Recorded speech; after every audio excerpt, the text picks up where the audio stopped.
മറ്റുള്ളവരെ പോലെ ആവുക എന്നതല്ല, നമ്മൾ എങ്ങനെയാണോ അതിൽ നിന്ന് കുറച്ചുകൂടി മെച്ചപ്പെടുത്തുക എന്നതായിരിക്കണം നമ്മുടെ ജീവിത ലക്ഷ്യം. ഈ മഹത് വചനം ഓർത്തുകൊണ്ട് ആരംഭിക്കാം. ഇത് red carpet. So let's begin the show. This is red carpet.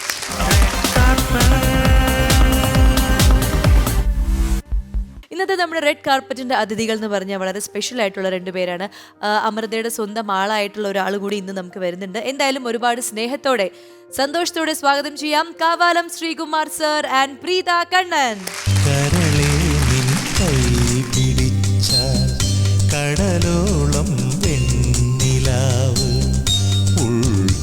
അപ്പൊ രണ്ടുപേർക്കും റെഡ് കാർപ്പറ്റിലേക്ക് സ്വാഗതം. റെഡ് കാർപ്പറ്റിലേക്ക് സ്വാഗതം. എന്തായാലും ഒരുപാട് സന്തോഷം. നമ്മൾ അമൃത ടി വിയിലൂടെ എന്നും കാണുന്ന ഒരാളാണ് ഇദ്ദേഹം. അതുപോലെ പ്രീത ചേച്ചിയുടെ പാട്ടുകളും വിശേഷങ്ങളൊക്കെ കേൾക്കാൻ നമ്മുടെ പ്രേക്ഷകർ റെഡി ആയിട്ടിരിക്കുകയാണ്. അപ്പൊ നമുക്ക് തുടങ്ങാം അല്ലേ? യെസ്. അപ്പൊ നിങ്ങൾ രണ്ടുപേരും ഒരു പാട്ടുകാരായ സ്ഥിതിക്ക് നമുക്കൊരു പാട്ടിലൂടെ തന്നെ തുടങ്ങിയിട്ട് ബാക്കി വിശേഷങ്ങളൊക്കെ കടന്നാൽ എങ്ങനെ ഉണ്ടാവും? ആയിക്കോട്ടെ. അപ്പൊ നിങ്ങൾക്ക് ഇഷ്ടമുള്ള ഒരു പാട്ട്. ശ്രീപാൽ കടലിൽ ശ്രീപാൽ കടലിൽ പള്ളി കൊണ്ട്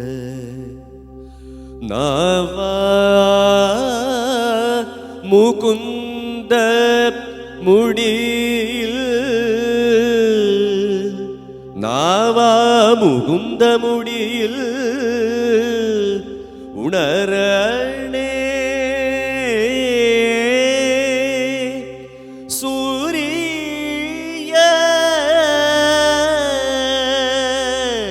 സൂര്യ ദേവർക്കു ത്യാണി.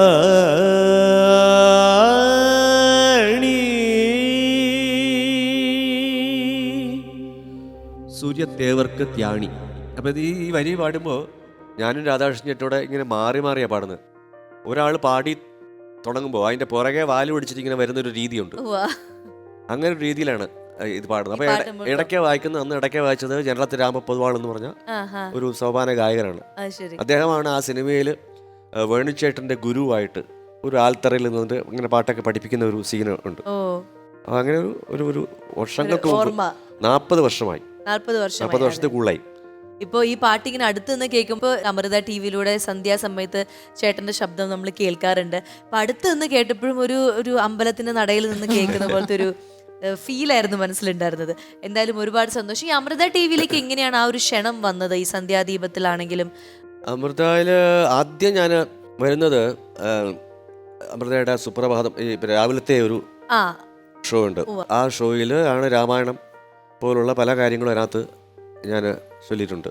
അങ്ങനെയാണ് വന്നത്. അങ്ങനെയാണ് ആദ്യം വന്നത്.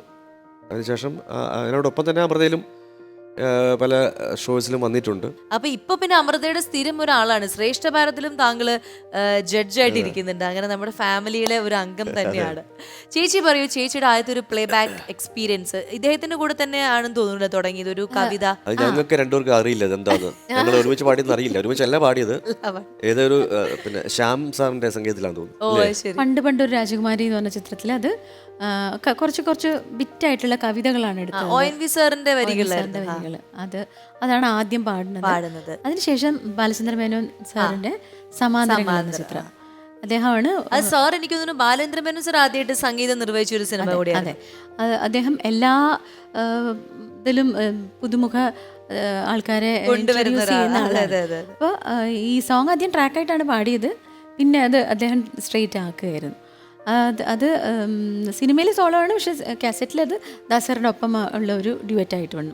അപ്പൊ അന്ന് പക്ഷെ ദാസറിന് കാണാൻ പറ്റിയിട്ടുണ്ടാവും? ഇല്ല, കണ്ടിട്ടില്ല. അന്ന് കണ്ടിട്ടില്ല. ആ പാട്ട് ഒന്നാം കടൽ നീന്തി ഒരു അമ്പിളി എന്ന് പറഞ്ഞാൽ നമുക്ക് ആ പാട്ട് ഒന്ന് കേട്ടാലോ? അല്ലേ? ഒന്നാം കടൽ നീന്തിയൊരമ്പിളി എന്നോടൊരു കാര്യം ചൊല്ലു നീ, പൊന്നോമനമാരനെ കണ്ടോ നിന്നോടവൻ ചൊന്നതെന്തേ, ഒന്നാം കടൽ നീന്തിയൊരമ്പിളി. അപ്പൊ ഈ ഒരു പാട്ടാണ് ആദ്യമായിട്ട് ഒരു സിനിമയ്ക്ക് വേണ്ടിയിട്ട് അല്ലേ? അപ്പൊ ഇപ്പോൾ ആ പാട്ടാണ് പാടാനൊരു അവസരമെങ്കിൽ അപ്പൊ ഇപ്പോഴത്തെ കുറെ ടെക്നോളജീസ് ഉണ്ട്, കുറെ സംഭവങ്ങൾ നമുക്ക് ഗിമിക്സ് ചെയ്യാനുള്ള അവസരമുണ്ട്. അപ്പൊ ചേട്ടനോ അല്ലെങ്കിൽ ചേച്ചി അങ്ങനെ തോന്നിയിട്ടുണ്ടോ ഇപ്പോഴാ പാട്ടുകളൊക്കെ എനിക്ക് പാടാൻ പറ്റുന്ന കുറച്ചും കൂടി സംഭവങ്ങൾ ആഡ് ഓൺ ചെയ്യായിരുന്നു എന്ന്? തീർച്ചയായിട്ടും. ഞാനൊരു പാട്ട് പൂരത്തിന് വേണ്ടി, ആ പൂരം എന്ന് പറഞ്ഞ ചിത്രം വേണുചേട്ടൻ ആദ്യമായിട്ട് ഡയറക്റ്റ് ചെയ്ത പടമാണ്. അതിൽ അച്ഛൻ എഴുതി എം.ജി. രാജേഷേട്ടൻ്റെ സംഗീതം. അപ്പം അന്ന് ഞാനത് പാടുന്നത് വളരെ കുട്ടിക്കാലത്താണ്. എനിക്കൊരു 10-20 വയസ്സുള്ള 18 വയസ്സോളം തോന്നുന്നു. അപ്പോൾ അത് പാടി കഴിഞ്ഞപ്പോൾ രാജേഷേട്ടൻ പിന്നീട് ഞാൻ കല്യാണം കഴിച്ചപ്പോൾ എൻ്റെ വൈഫിനോട് പറഞ്ഞു, അവന് ആ പാട്ട് പാടിയപ്പോഴേ അതൊരു അവന് അന്ന് പ്രേമൊന്നും ഇല്ലാന്ന് തോന്നുന്നു, ഒട്ടും പ്രേമമില്ലായിരുന്നു. അപ്പോൾ ഞാൻ പറഞ്ഞു അപ്പൊ അത് ഒരു പ്രേമ യമുന തീരവിഹാരം ഭാവം വരണം. ഇപ്പോഴും പ്രേമമുണ്ട്, സംഗീതത്തോടാണെന്നേ ഉള്ളൂ. അതെ, പക്ഷെ ഇപ്പൊ ആ പാട്ട് കേട്ടിരുന്ന കുറച്ചുകൂടി പ്രേമഭാവം വന്നേനെ എന്ന് തോന്നിയിട്ടുണ്ട്. അങ്ങനെ ചേച്ചിക്കും അങ്ങനത്തെ ഒരു ഇടയ്ക്കെങ്കിലും ആലോചിക്കാറുണ്ടോ? തീർച്ചയായിട്ടും. പല പാട്ടുകളും എന്തിനധികം ദേവദൂതനിലെ പാട്ട് പോലും, ആ കരളേതിൻ കൈപ്പിടിച്ചാൽ പോലും എന്തൊക്കെയൊക്കെയോ എവിടേക്കോ കുറെ കൂടി ശരിയാവായിരുന്നു അല്ലേ? എന്തായാലും നമ്മുടെ മലയാളി പ്രേക്ഷകർക്ക് വേണ്ടി ആ ഒരു പാട്ടും കൂടി നമുക്ക് പാടണം. ആ പാട്ടിലേക്ക് എങ്ങനെയാണ് ഒരു സെലക്ഷൻ വന്നത്? ആ പാട്ടിലേക്ക് സെലക്ഷൻ വന്നത് മാക്ടയുടെ ഒരു ഷോ കോഴിക്കോട് നടക്കുകയാണ്. അന്ന് എല്ലാ ലെജൻഡറി സിംഗേഴ്സും ഉണ്ട് അവിടെ. ബാബുക്കയ്ക്ക് വേണ്ടിയിട്ട് ചെയ്യുന്ന ഷോ ആണ്, അദ്ദേഹം മരിച്ചതിന് ശേഷമുള്ള ഷോ ആണ്. അപ്പോൾ അന്ന് അവിടെ സിബി സാറ് ഉണ്ടായിരുന്നു. അപ്പം ചിപ്പിയുടെ ഹസ്ബൻഡ് രഞ്ജിത്തേട്ടനാണ് സിബി സാറിനെ പരിചയപ്പെടുത്തിയിട്ട് ഇങ്ങനെ ഒരു സോങ് ഉണ്ട്, വിദ്യാജിയുടെ സ്റ്റുഡിയോയിൽ പോയി പാടി നോക്കണം എന്ന് പറഞ്ഞ്. അപ്പം എനിക്കതൊന്നും വിശ്വസിക്കാൻ പറ്റുന്നില്ല. കാരണം ഈ ഒരു പടത്തിൻ്റെ ആഡ് ഞാൻ അന്ന് കോഴിക്കോട്ടേക്ക് ട്രാവൽ ചെയ്യുമ്പോൾ വെള്ളി നക്ഷത്രം മാസികയിൽ കണ്ടു. അപ്പോൾ ദേവദൂതൻ എന്ന ചിത്രം Sibi Malayil director Cocos films, അത് ലാലേട്ടൻ ഒരു പ്രത്യേക ഇതിൽ വരാൻ വേണ്ടി പ്രകൃതി ചികിത്സ എടുക്കുന്നു. ഇതൊക്കെ വായിച്ച് അവിടെ മടക്കി വെച്ച ആ വെള്ളി നക്ഷത്രത്തിലെ അതേ പടത്തിന് വേണ്ടിയിട്ട് സിബി സാർ എന്നോട് അത് പോയിട്ടൊന്ന് പാടാൻ പറയണം. അപ്പോൾ എനിക്കത് വിശ്വസിക്കാൻ പറ്റുന്നുണ്ടായില്ല. വെറുതെ പോയി പാടി ട്രാക്ക് തന്നെയാണെന്നുള്ള ഇതിലായിരുന്നു. അതെ അതെ, 2 പാട്ട് പാടി, പൂവേ പൂവേയും പാടിയിരുന്നു. പക്ഷെ ഇതിൽ രണ്ടിലേതെങ്കിലും ഒന്ന് തന്നെ ഉണ്ടോയെന്ന് തന്നെ അറിയണ്ടായിരുന്നില്ല. അങ്ങനെ പാടി പോന്നു. പിന്നെ അത് പാരലായിട്ട് ഇവർ കേട്ട് കുഴപ്പമില്ല, ഓക്കെയാണ്, മിടുക്കിയാണ് നമ്മുടെ കുട്ടിന്ന് മനസ്സിലാക്കി അവരെ പാട്ടൊക്കെ വെച്ചു. എന്തായാലും നമുക്കൊന്ന് കേട്ട് കളയാം ആ ഒരു പാട്ട്. പല്ലവി പാടാം.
പാട്ട് കേൾക്കുമ്പോൾ ഒരുപാട് പേർക്ക് പ്രണയിക്കാൻ തോന്നുന്നത്. ഈ പാട്ട് ആ സമയത്ത് എല്ലാ കല്യാണ വീഡിയോയിലും ആ പെണ്ണും ചെക്കനും വരുന്ന കാണുന്ന സമയത്ത് ഈ പാട്ട്. കല്യാണം അന്ന് കഴിഞ്ഞിരുന്നു ഈ പാട്ട് പാടിയപ്പോ? ഞാൻ മോന് 6 months പ്രഗ്നന്റ് ആയപ്പോഴാണ് പാടിയത്. പക്ഷെ ഈ പാട്ട് ഇറങ്ങി കഴിഞ്ഞപ്പോ എന്റെ അമ്മാവന്മാരുടെ കല്യാണം അടുപ്പിച്ച് നടന്നു. എല്ലാവർക്കും കരളേ നീൻ കൈ പിടിച്ചാലായിരുന്നു കല്യാണ കാസറ്റിൽ. അല്ല, ഒരു തമാശയുള്ള വെച്ചാല് ഞാൻ പ്രോഗ്രാമിന് സ്റ്റേജിൽ പാടുമ്പോ സ്റ്റേജിന്റെ പിന്നിൽ ചില കപ്പിൾസ് വരും മീറ്റ് ചെയ്യാനായിട്ട്, കാണാനൊക്കെ വരുമ്പോൾ, ചേച്ചി ഞങ്ങൾ പ്രേമിച്ച് കല്യാണം കഴിച്ചവരാണ്, ഞങ്ങളുടെ പ്രേമിക്കുന്ന സമയത്തെ പാട്ടാണിത്, ഞങ്ങൾ ഒളിച്ചോടിയവരാണ്. അങ്ങനെ ഒളിച്ചോടി പോയ ആൾക്കാർ തന്നെയാണ് കേട്ടോ. ഒരു 3-4 പേര് വന്ന് പ്രചോദനം പോലെ. അങ്ങനെയാണ്. നിങ്ങളുടെ പ്രേമ വിവാഹമായിരുന്നു? അതെ ആയിരുന്നു. പക്ഷെ ഒളിച്ചോട്ടൊന്നും ഒന്നുമില്ലായിരുന്നു. അപ്പോ ഇനി നമുക്ക് ഇദ്ദേഹത്തിന്റെ അച്ഛൻ, നമ്മളെല്ലാവരും ബഹുമാനിക്കുന്ന കാവാലം ശ്രീനാരായണ പണിക്കർ സർ, അദ്ദേഹത്തിന്റെ ഒരു അച്ഛൻ അല്ലെങ്കിൽ ഗുരു എന്നൊക്കെ പറയുമ്പോൾ ചേട്ടന്റെ മനസ്സിൽ ആദ്യം വരുന്ന കാര്യങ്ങൾ എന്താണ്? എങ്ങനെയായിരുന്നു വീട്ടിലെ അദ്ദേഹവും പുറമെയുള്ള അദ്ദേഹവും ഒക്കെ? വീട്ടില് നിത്യ ഒരു എന്താ പറയുക, ഒരു ടൈം ടേബിൾ പോലെ പുള്ളി അത് രാവിലെ കാലത്ത് എണീറ്റിട്ട് എന്തെങ്കിലും തർജ്ജിമകൾ, ഇപ്പൊ ഭാഗവതമായിരുന്നു, 50 വർഷത്തോളം ഭാഗവതം തർജ്ജിമ സമയമെടുത്ത് ചെയ്തു. അത് കഴിഞ്ഞ് ചിലപ്പം നടക്കാനൊക്കെ പോകും. പിന്നെ നാടക പ്രവർത്തനം ഒരു 10 മണിയാകുമ്പോൾ ചിലപ്പം നാടക പ്രവർത്തനങ്ങൾ ആയും. അതിൻ്റെ റിഹേഴ്സൽ വൈകിട്ട്. പിന്നെ ആരെങ്കിലും ഡിസ്കഷൻ ഇങ്ങനെയൊക്കെ വരുന്ന അവരൊക്കെ അത് ആ സമയത്താണ് ഈ അച്ഛൻ്റെ ഈ എന്താ പറയുക യാതൊരു ഒരു മറയില്ലാണ്ട് അച്ഛനെ ഇങ്ങനെ ഈ അച്ഛൻ്റെ നോളജ് ഇങ്ങനെ പകർന്നു കൊടുക്കുന്ന കാണുന്ന ഒരു അത് ഭയങ്കര എനർജിയാണ്. അച്ഛന് അത് ഭയങ്കര എനർജിയാണ്. അച്ഛൻ്റെ ഒരു ഇഷ്ടപ്പെട്ട ഗാനം എന്ന് പറയുമ്പോൾ എന്താ മനസ്സിൽ വരുന്നത്? ഒത്തിരി ഗാനങ്ങളുണ്ട്. അച്ഛനെ ഇപ്പൊ പൊതുവേ ക്ലാസിക്കലോട് ഇഷ്ടമല്ല അച്ഛന്.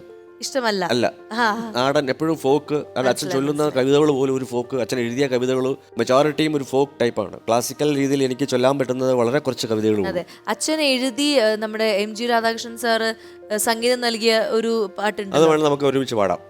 കറുകറ. അത് കറുകറ പാടിയിട്ട് ഞാൻ പിന്നീട് അത് വേറൊരു പാടാം. ഞങ്ങൾ ഒരുമിച്ചുള്ള പാടാം. ഇപ്പൊ ഞങ്ങൾക്ക് അത് കറുകറ പാടാം. ശരി.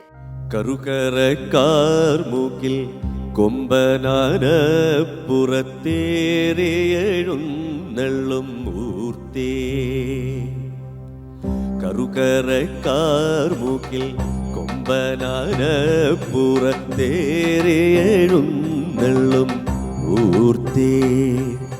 ജിഗി ജിഗി തക്കം തെയ് തെയ് ജിഗി ജിഗി തക്കം തെയ് തെയ് ജിഗി ജിഗി തക്കം തെയ് ജിഗി ജിഗി തക്കം തെയ് ജിഗി ജിഗി തക്കം തെയ്. കർക്കിടകത്തേവരേ കർക്കിടകത്തേവരേ കുടം കുടം കുടം കുടം നീ വാർത്തേ. ആ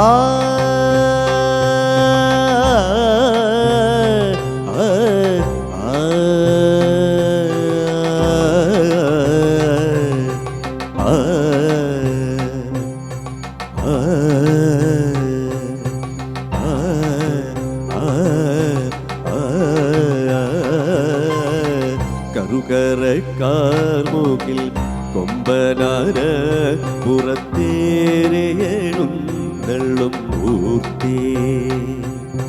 ജിഗി ജിഗി തക്കം തെയ് തെയ് ജിഗി ജിഗി തക്കം തെയ് തെയ് ജിഗി ജിഗി തക്കം തെയ് ജിഗി ജിഗി തക്കം തെയ് ജിഗി ജിഗി തക്കം തെയ്.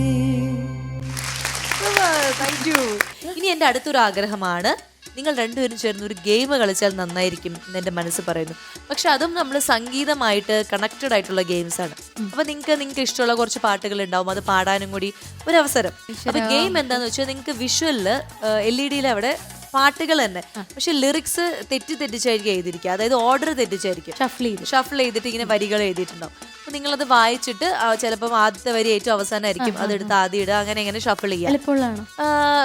ഫെമിലിയർ ആയിട്ടുള്ള സോങ്സ് തന്നെ ആയിരിക്കാം. എളുപ്പമായിരിക്കും. എനിക്കത് ഭയങ്കര ഡിഫിക്കൽട്ട് ആയിരിക്കും. നോക്കാം. എന്തായാലും ആദ്യം ആരാണ്? ശ്രീകുമാരേട്ടനാണോ പ്രീത ചേച്ചിയാണോ? ചേട്ടൻ പറഞ്ഞോളൂ. ചേട്ടൻ. ശരി, അപ്പൊ ആദ്യത്തെ ക്വസ്റ്റ്യൻ നമുക്ക് ചേട്ടന് തന്നെ നൽകാം. LED ആ ഒരു പാട്ട് ഏതാണെന്ന് നമുക്കിപ്പൊ നോക്കാം. എനിക്ക് കിട്ടി. എനിക്ക് ഇത്തരം കാര്യങ്ങൾ ഒരു പിടിയില്ല. അതായത് വരികൾ മാത്രമല്ല ചേട്ടാ, വേർഡ്സും അങ്ങോട്ടും ഇങ്ങോട്ടും ഷഫിൾ ചെയ്തിട്ടുണ്ട് കേട്ടോ. അപ്പൊ ചേട്ടന് ഏതെങ്കിലും ഒരു വേർഡ് കണ്ടു കഴിഞ്ഞാൽ ചേട്ടന് മനസ്സിലാവും അത് ആ പാട്ടിന്റെ ആദ്യത്തെ വേർഡ് ആണ്.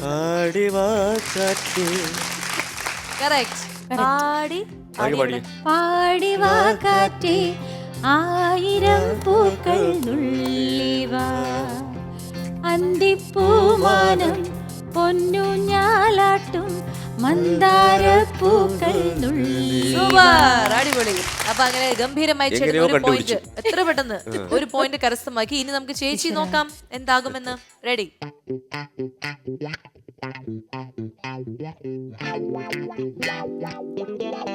കണ്ണീർ പൂവിന്റെ അതന്നെ പഠിക്കോ.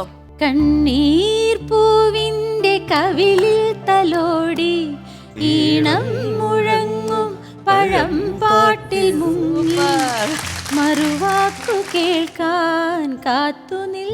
അതവിടെ ഇല്ല. അതുകൊണ്ട് നമ്മൾ അത്ര. ചേച്ചിയും ഒരു പോയിന്റ് കരസ്ഥമാക്കിയിരിക്കുകയാണ്. നിങ്ങളുടെ രണ്ടാമത്തെ ക്വസ്റ്റ്യൻ നോക്കാം. ചേട്ടനെല്ലാം വലുതാണല്ലോ. എന്റെ അമ്മോ. അതന്നെ.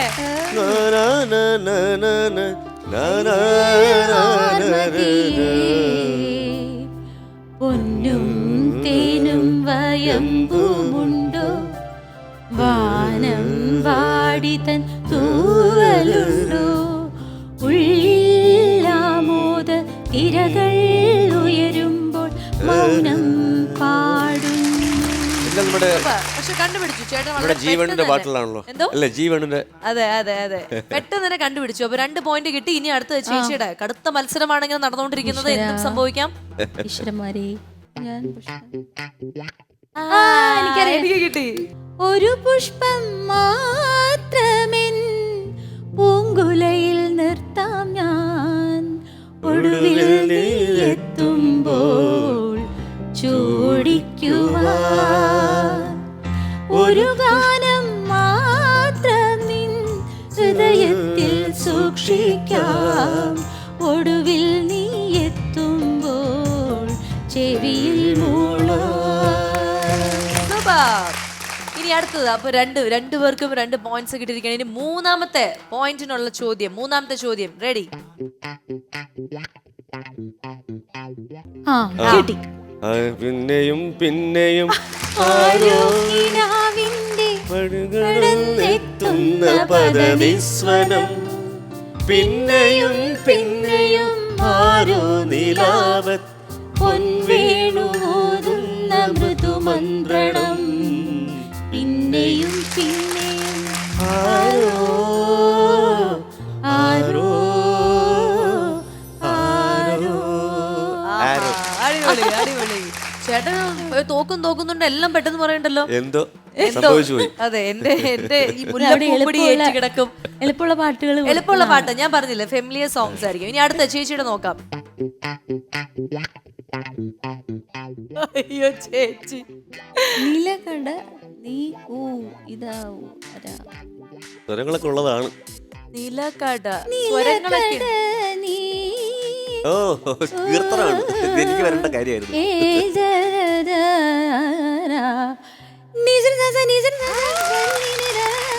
അതല്ലേ സാധനം.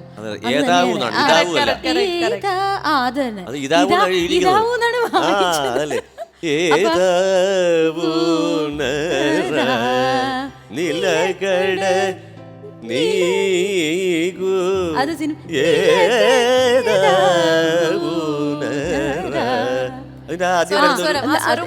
അത് ഭയങ്കര ട്രിക്കി ആയിട്ടോ. ഏതായാലും അത് ബുദ്ധിമുട്ടാണ് കണ്ടുപിടിക്കാൻ അല്ലേ ചേട്ടാ? വലിയ പാടാ. എന്നാലും ഞാൻ കണ്ടുപിടിച്ചു. നിലക്കട എന്ന് കഴിയുന്നു. ചേച്ചി പിടിച്ചു. പക്ഷേ ഞാൻ വിചാരിച്ചു പിടിക്കില്ല. ആ പാട്ട് ശരിക്കും ഒരു കാതിലോല ഞാൻ കണ്ടില്ല. ത്യാഗരാജ കീർത്തനമാണ്. ഈ വരി കഴിഞ്ഞിട്ടാണ് ആ ഒരു കാതിലോല വരുന്നത്. നിങ്ങളെ കുഴപ്പിക്കാൻ നോക്കി, പക്ഷെ നിങ്ങൾ പാട്ടിന്റെ പുലികളായതുകൊണ്ട് അവര് ചമ്മിപ്പോയി. അതാണ് ഇവിടെ സംഭവിച്ചത്. അയ്യോ ഈശ്വര. കഴിഞ്ഞു. അപ്പൊ അതും കഴിഞ്ഞു. ഇനി നാലാമത്തെ ലാസ്റ്റ്, രണ്ടുപേരുടെയും ലാസ്റ്റ് ഓരോ ചോദ്യം. അടുത്ത നോക്കാം. ശ്രീകുമാരേട്ടന്റെയാണ്. ചേട്ടന് എളുപ്പമാണത്.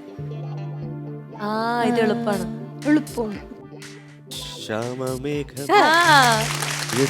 സ്നേഹദൂതുമായി ഇതുവഴി കാളിന്തി തടത്തിൽ അരിയൊരു പ്രേമഹർഷമായി കുഴൽവിളി അലനീയും നദി തന്റെ ഹൃദയം പുളകം ഞൊറിയുകയായി സുരഭിലമാകും സുന്ദര സന്ധ്യ പനിനീർ മഴയിൽ കുളിരുമ്പോൾ അഴകായി അരികിൽ വരുമോ ഇനി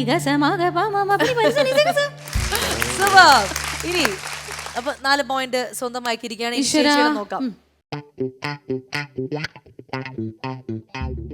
തൂമഞ്ഞിൻ നെഞ്ചിലൊതുങ്ങി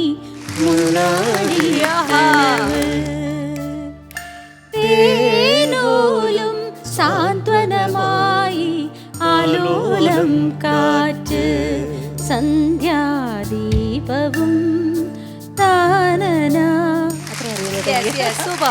അപ്പോ ഇപ്പോ നമ്മൾ ഉണ്ടാക്കി വെച്ച ചോദ്യത്തിലെല്ലാം നിങ്ങൾ 4 ഉത്തരം പറഞ്ഞു. 4 പോയിന്റ് കിട്ടിയിരിക്കുകയാണ്. ക്വസ്റ്റ്യൻ ഉണ്ടാക്കിയ ആൾക്ക് പണിഷ്മെന്റ് വേണ്ട. അപ്പൊ ഞാൻ വേറൊരു കാര്യം ചോദിക്കട്ടെ. നമുക്ക് ഒരു ചാൻസ് കൂടി, അതായത് ഒരു പാട്ടും കൂടി തരും. പക്ഷെ അതിൽ ആദ്യം ആരാണോ പറയുന്നത് അതായിരിക്കും നമ്മള് വിജയി.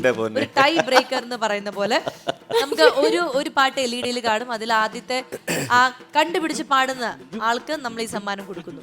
എന്ത് പറയുന്നു? ആയിക്കോട്ടെ. നോക്കാം. അപ്പൊ റെഡി, 1 2 3. എന്തിനും റെഡി ആയിട്ടല്ലേ നമ്മൾ വന്നിരിക്കുന്നത്. നിമിതേരമെന്തിനു വരമഞ്ഞളാടിയ രാവിൻ Good, good, good. മാറിൽ ഒരു മഞ്ഞു തുള്ളി ഉറങ്ങി. അപ്പൊ ജയിച്ചു. സൂപ്പർ. അപ്പോ ഗംഭീരമായ ഈ ഒരു ഗെയിമിൽ, അതായത് ശരിക്കും ഈ സെഗ്മെന്റ് പേര് പണി ഗാനമേള പാളി. എക്സ്പീരിയൻസ് അവിടെ ഒരു വിജയം കൊയ്തു. അതെ, ഈ പണി പാളി എന്നുള്ള ഈ സെഗ്മെന്റിൽ നിങ്ങൾ പണി പാളാതെ രണ്ടുപേരും പിടിച്ചു നിന്നു. അതാണ് ഇതിന്റെ ഒരു എന്താ പറയാ ഹൈലൈറ്റ് എന്ന് പറയാൻ. പിന്നെയും ഞാൻ എന്റെ ഒരു ഇതിന് വേണ്ടിയിട്ടാണ് ഒരു പാട്ടും കൂടി ഇട്ട് ഒരാളെ ജയിപ്പിച്ചത്. കാരണം നമുക്കൊരു പണിഷ്മെന്റ് കൊടുത്തില്ലെങ്കിൽ എന്താവും. അങ്ങനെ അവിചാരിതമായിട്ട് ചേട്ടൻ എന്റെ പണിഷ്മെന്റ് ഏറ്റെടുക്കാൻ ബാധ്യസ്ഥനായി. അതിനു മുമ്പ് ഞാൻ ചേച്ചിയുടെ ആ ഒരു സമ്മാനം, വളരെ സ്വീറ്റ് ആയിട്ടുള്ള ഞങ്ങളുടെ സ്നേഹ സമ്മാനം ഞാൻ എടുത്തിട്ട് വരാം. ബാക്കിയൊക്കെ വഴിയേ വലിയ വലിയ കാര്യങ്ങളാണ്.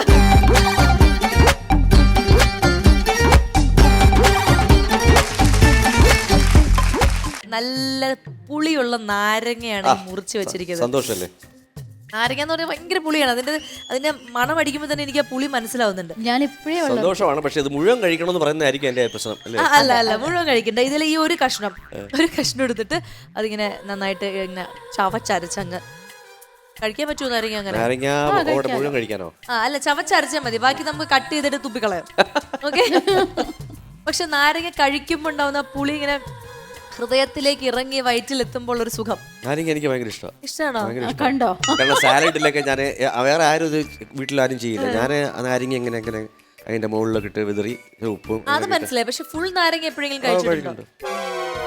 കുഴപ്പമില്ല. ഞാൻ അങ്ങനെ ഓർമ്മയില്ല, കഴിച്ചാലും ഓർമ്മയില്ല.